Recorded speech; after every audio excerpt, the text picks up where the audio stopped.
Coogs House. The Houston Cougars got a new face at the helm with a whole different kind of energy.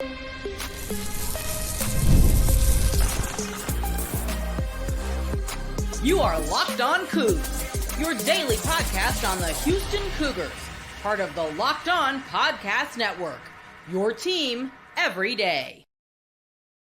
Welcome to Locked On Coogs, daily podcast about your Houston Cougars. I'm your host, Houston-born teacher and coach, here to break down all things Cougs. And whether you're a Houston fan or just a hater that came to step by, thank you for making Locked On Cougs your first listen of the day. If you join the conversation but don't know what to say, tell us in the comments down below if you put on your pants or your socks first. That was an interesting discussion today in the Ainsworth classroom. Today's show is brought to you by Game Time. I almost said that wrong. Game Time. Best place to get tickets, last minute tickets, lowest price guaranteed. More on that later. Whole lot of good reasons to buy tickets at the University of Houston this season, this fall. A bunch of different vibes on campus.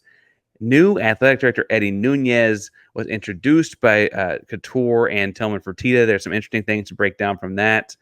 He has a whole unique idea for how to engage with fans, but I want to talk to someone who's there in person, the press conference, and can kind of help break down the vibes on campus after Eddie got there, and that is Blake Antkowiak. Blake, I got to ask, do you put on your pants or your socks first in the morning?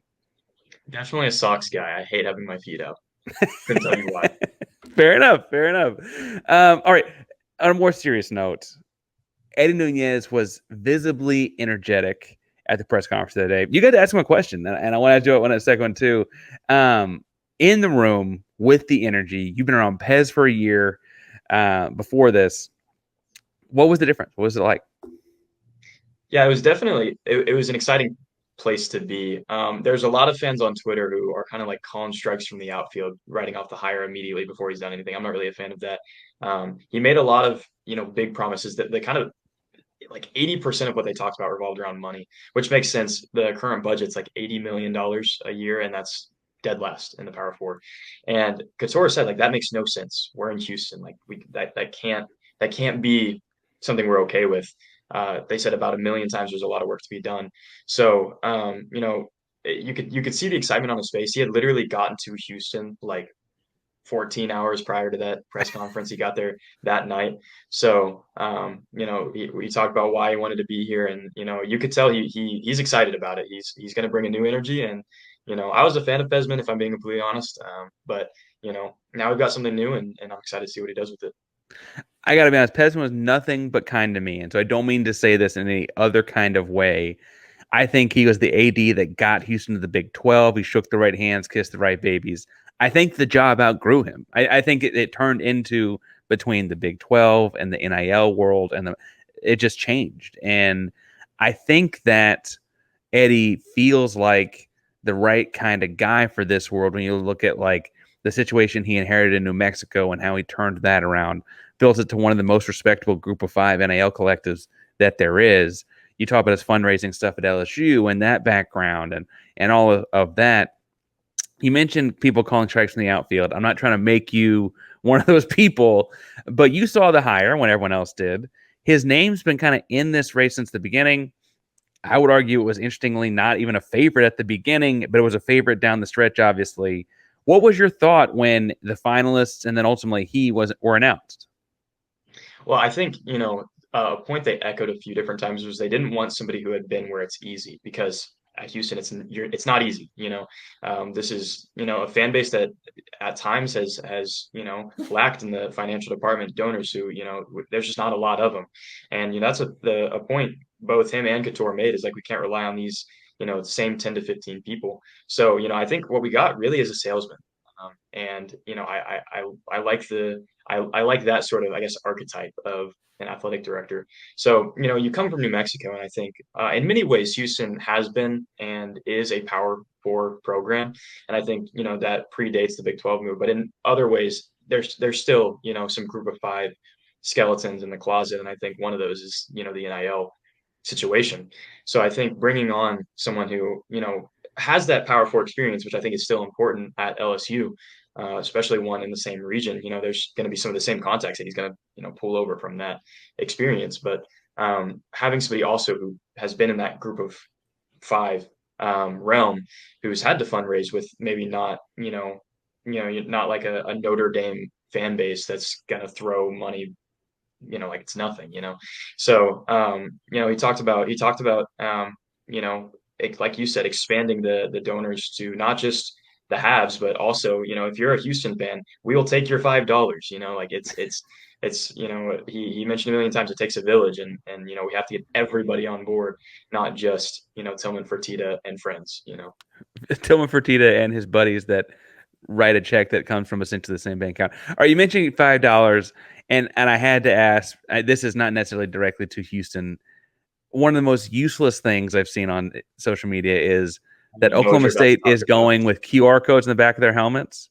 This feels Yeah. horribly useless to me.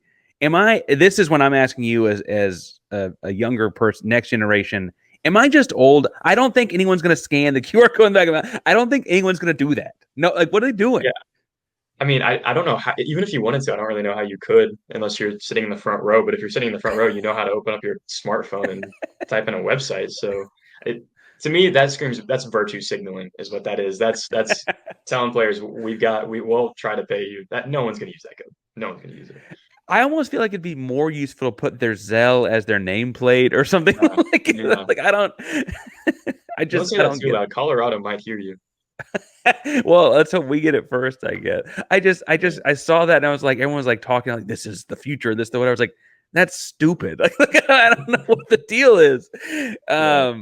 So anyway, that's Oklahoma State. This is Locked On Coogs, not Locked On Pokes or whatever. I I guess my thought though is that this is clearly something that was at the forefront, finding ways to make money. He has energy and enthusiasm, but he also mentioned it several different times. He mentioned the $5 or whatever he can get out of anybody. As you mentioned, having been in this world for a little over a year now, Blake, what? How realistic is that? How realistic is getting 1,000 people to give $5 instead of one person give 5,000? The goal was that they mentioned was to double the athletics budget. And if I'm gonna be honest, and this is again, like I just said, I don't want to call strikes from the outfield, but I do wish he would have been a little bit more specific in his answers as far as to like how they're gonna do that. Um, so that as far as that as the goal, I think in time absolutely they can. Because one benefit that he even mentioned is you've got the owner of the Houston Rockets sitting in your board of regents meeting. So it's like there's people around you who have been there and who have done it at a very high level. The big issue is, okay, we've got to get, speaking of the Houston Rockets, we've got to get Houston people to care about not just the Houston Astros or not just the Houston Texans, but like Houston Cougars as well. And we've got to get the city engaged. I think that starts with the students, honestly, which I know it kind of sounds weird to bring up students in a money conversation, but I mean, you see, like I remember at the TCU game last year, I think I was the last student in that student section. Whenever people see that, it's just not a fun event to be at. So I think getting that student engagement up is the first step. But in time, yes, I think it's realistic. I think we just need to be. There's no real time frame put out. I think we need to be patient with it.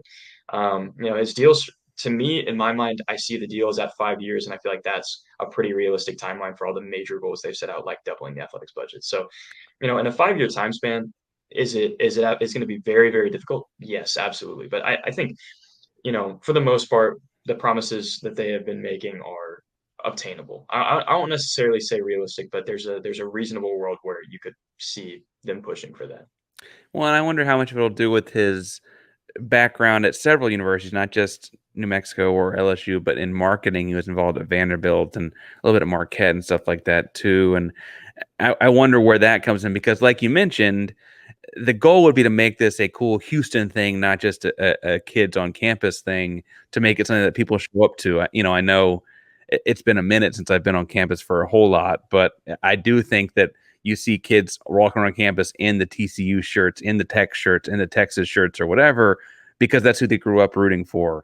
And the opposite of that is like a lot of the teams you're competing against, like if you're in, northern Oklahoma, there are a lot of people that wear cowboy orange just because it's the T-shirt for sale, right? That's the thing, right? The T-shirt fan is a very common thing at a lot of these other bigger institutions. I can tell you with family in the Panhandle, there's a whole lot of people in West Texas that have no college degree and like Texas Tech football. Like, that's just the way it is, right? And making Houston something like that is going to be really important to this, and part of that's making it a fun thing to go do. I don't mean to bring up the Herman days like every content creator seems to do anything about the good old days, but the Herman days were a fun team to go see, right? Like, Ed Oliver could ball. Like those things were fun. Anyway, he's got another plan that I want to talk about some in a second, mostly because I think it's interesting to be going about it in this way. But before we get to that, I do want to talk some about building a championship team and building one like they're doing at Houston. Locked On Coogs fans can do that. If I want to take a moment and tell you about how to do it at Ultimate College Football HC. It's this amazing game simulation where you've got to step in the shoes of a head coach and lead your college football program, this college football program, to glory. Can you imagine actually being the head coach of the Cougs? You get to do all this kind of cool stuff, from recruiting players and hiring coaching staff to overseeing training camps, handing school scholarships. You control every crucial detail of your program. It's all in your hands. Can you handle that pressure, though? It's a really good question. Can you handle the pressure? What I love about this game is your response for calling offensive plays during the game. Your strategy not only determines the success of your football season, but also can shape the future and legacy of your program. Ultimate College Football HC is completely free, has no ads, and 100% playable offline. You can play on the go as you want and when you want to. And of course, we have a special offer from Locked On Coogs fans. Use promo code LOCKEDONCFB in all caps inside the game store. Receive a free boost to your program. Make sure to take advantage of this perk, as it will get your team off to a strong start. Download the game, visit ultimate-cfb.com, ultimate-cfb.com, or look it up in the App Store. Ultimate College Football HC. Begin your coaching legacy today. All right, Blake, as a youth, do you play Ultimate College Football HC? Is that a game you've gotten into yet? It's kind of fun. I'm just throwing it out there. I'm not. I might though. That was you sold me on it. I know I'm a little bit older. Like, I still think I'm like NCAA 06 as like a great college football game. It's a fun one. Now, in a more nuanced way, in a more modern sense, I keep showing my age in this episode. I feel like I do that whenever I have younger folks like yourself on. There was a thing that Eddie Nuñez said at the press conference when they welcomed him in as the AD that I thought was particularly interesting. And it was when he got asked about, does he have like a 30, a 60, a 90, 100-day plan? And honestly, his answer was no. And I thought it was interesting that he just was like, no, I don't have that. But his reasoning was that, we could all have a plan, but the plans get changed. And he wants to spend that chunk of time at the start of this 5-year window getting to know people, listening, being transparent, and learning from the people on the ground. He wants to talk to fans, talk to students. He mentioned, I think it was an ice cream social or something like that. He wants to get in and amongst the population. Now, as someone in that population, like literally on campus there, right, Blake, you hear that as, at the time, a media member in the crowd. What goes through your head? I think it's that's where you see Willie Fritz's hand or fingerprints, sorry, on this hire, because both him and Kelvin were consulted on what they want in an athletic director, and they were involved in the decision process. And I think that's where you see it. Willie Fritz helped freshmen move in this year. I mean, he's all over the place, and I think having an athletic director that sort of matches that same energy is important. One thing I brought up during my question in that press conference is, you're at the third largest residential campus in the state of Texas. I mean, I know Houston still has this like really outdated commuter school label, and there are a lot of commuters, but that's because the school is massive. Outside of the SEC, this is the biggest student population in the state of Texas. So, I did, as not just a media member or a fan, but as a student who does live here, I like the idea of having a athletic director who's going to be out on campus, going to be walking around. What he said was, it's as important for y'all to see me around campus as it is for me to see y'all at our events. Like, we can't just be asking and this extends really beyond students. You can't ask fans to show up if you're not willing to show up. And I think we have a guy who understands that. I never like to be a guy who beats a dead horse and bashes on, people who have come before, but that was a big problem with, specifically football, the staff we had before, is, they weren't really involved around campus. Nobody really had a reason to root for them if they weren't really into football prior. Now you've got Willie Fritz helping, freshmen move in, and, he's everywhere. It creates that sort of, personal feeling, I feel like. And, that's kind of the first step in coddling an environment that helps fill the student section. In my opinion, the most important part of a football experience is insane drunk students, but So, so I like it. speaking of students having a few pops, I was talking the other day. As soon as Houston hired Nuñez, I found like a handful of people involved in New Mexico content, and I was DMing like, "What can you tell me about Eddie? What can you tell me about Eddie? What can you tell me about Eddie?" And one account that's like nameless and faceless, but his name was Lobo Gabe, was like, "Love Eddie, got to know him really well, and had a couple anecdotes." And then I also got to talk to actually an episode of Locked On Coogs a few episodes ago, a guy named Jeff Grammer, who writes for the Albuquerque Journal, covers sports section, obviously, so he knows Eddie pretty well through that. And he was saying, when I said that about Lobo Gabe, he was like, "Well, you know the background there, right?" I was like, "What are you talking about?" I guess Lobo Gabe was firing off, after having a few pops, tweets from a basketball game about the experience at the basketball game. And Eddie Nuñez DM'd him out of nowhere and was just like, "Hey, where are you sitting? Let's talk." And went and found this guy. And I was like, I don't know if that story should just be out there for people to like start fire, because then just start Houston fans will fire off DMs, so they think they will get to meet the AD because of that. But I do think it speaks to, much like he said, much like the answer to your question, he wants to hear even your complaints from your mouth. Like he wants to know what your thoughts are on the programs, and then he may address them, he may not, but he has a chance to if you tell him. So, Blake, I guess my question then as a student, what's your complaint? Shoot, I mean, right now it's student engagement. I know I've said that like 20 times, but it makes me mad because the funny thing is, you mentioned like you'll see like TCU shirts walking around campus. I've seen way too many Texas Longhorn shirts. So I think his first act as athletic director is to ban all UT memorabilia from our campus, punishable by imprisonment. School-wide dress code. Yeah. No Exactly. burnt orange on campus. I get growing up rooting for one team, and things change or whatever. I don't mean to say that can't happen. It is funny to enact a dress code to prevent it. Maybe they just need to give out more swag to people, and then they'll just have more shirts, right? Maybe that's the deal.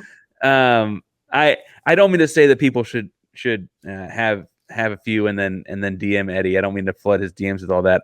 I do think it's an interesting concept, though, that especially New Mexico is a much smaller population at the school, much smaller fan base, that he was willing to get face to face with someone legitimately being critical.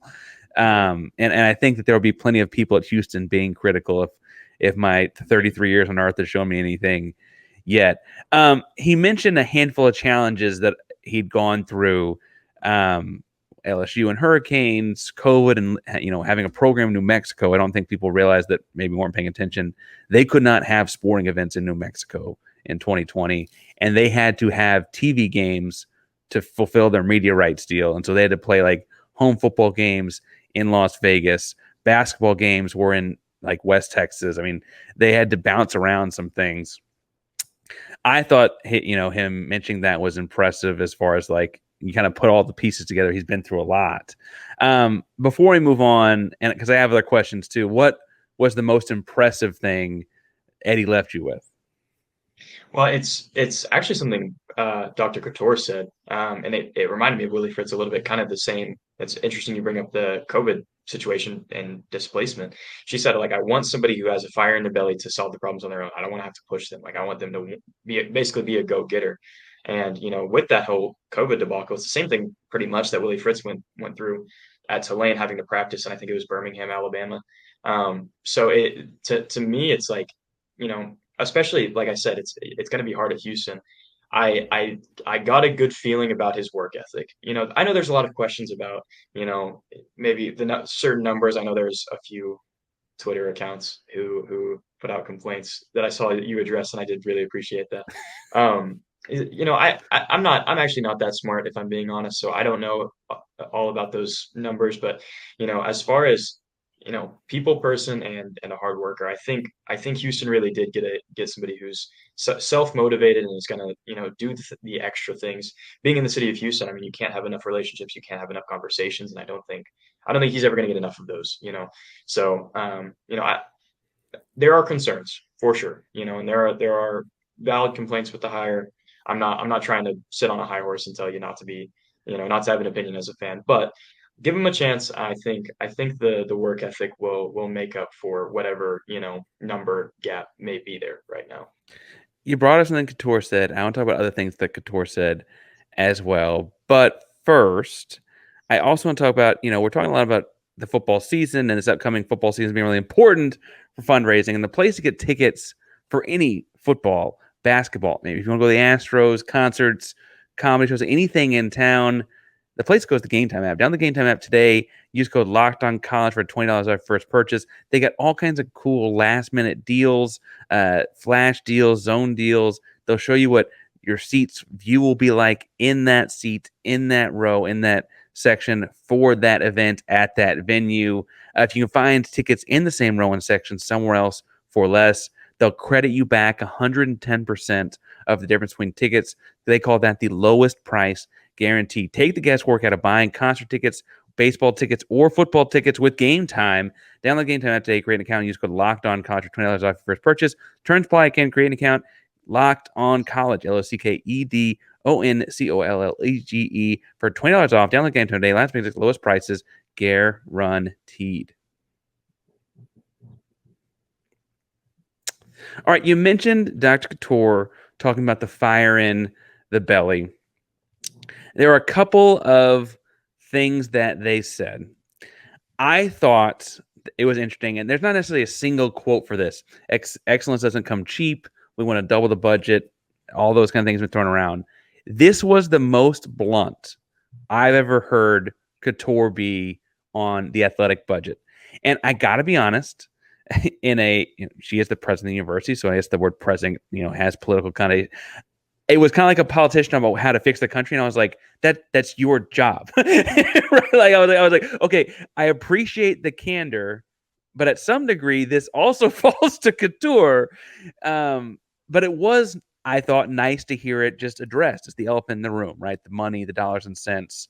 You heard that as a college student. We mentioned, I ate my fair share of ramen noodles once upon a time.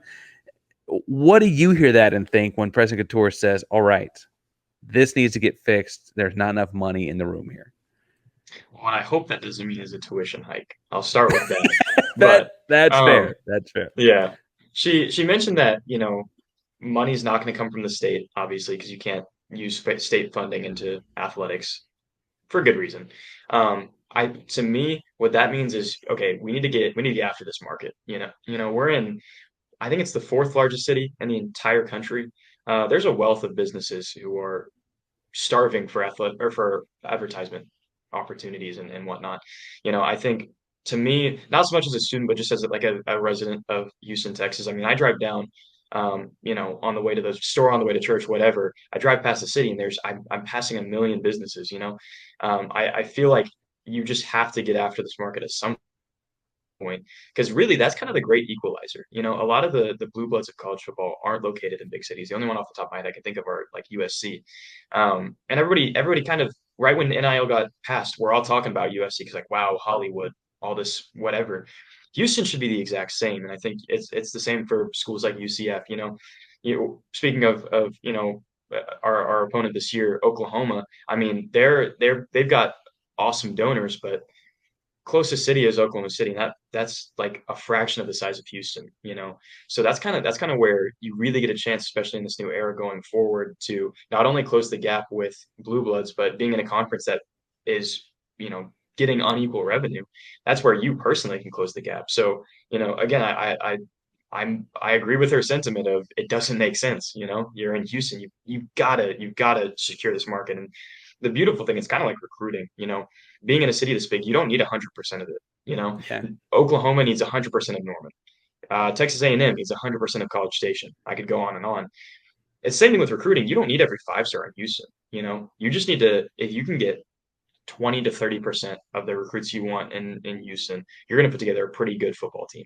Same thing with an IL. If you can just get a slice of this market you're living in, I mean, it's game changing. It's certainly not last in the Power Four. Now we're looking at really the upper echelon of it.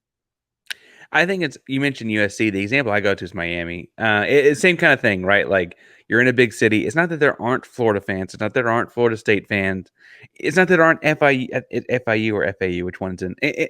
It's not that there aren't other schools, right?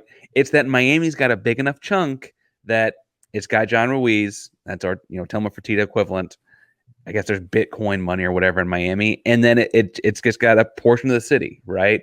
It has the 80s and the U and the throwback and the whatever, but it also all that NIL money that frankly stole Sam Brown is through being in control of a large city. I know that it's easy to say NIL this, and I am not the person that's in charge of a collective or anything like that. So it's much easier to say it than to do it.